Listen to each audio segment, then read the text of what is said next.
बरोबर आहे, कोल्हे उभे राहिलेलेच आहेत पहिले. आता आढराव दादा आले तिकून तिकून याचा त्याचा आसरा घेऊन उभे राहण्याकरतात. त्यांनाही तिकीट मिळालं ते बिचारे उभे राहणारच आहेत ना. इकडून तिकडून म्हणजे म्हणजे ह्या पक्षातून जाऊन त्या पक्षात नाही तिकीट मिळालं. आमच्याक होते तिकडे गेले, तिकडून आमच्याकडे आले, तर इकून तिकून जाऊन आलेले आहेत ते. तुम्ही कुठे आहे आता? आम्ही आहे त्याच जागेवर आहे, तरी कुठं? शरद पवार साहेबांबरोबर. मग ते कधी होते शरद पवारांकडं? कोणच्या? शरद पवार पाटलांबरोबर होते ना ते. अगदी सुरुवातीला. 20 वर्षापूर्वी आम्ही सगळे एकत्रच होतो.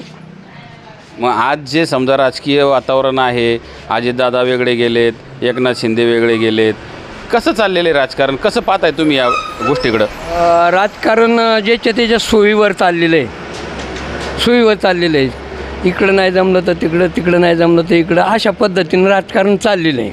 लोकांना काय समाजात विश्वासात घेऊन राजकारण चाललेलं नाही. हे जे त्याच्या मनावर राजकारण चाललेलं आहे. ज्या वेळेला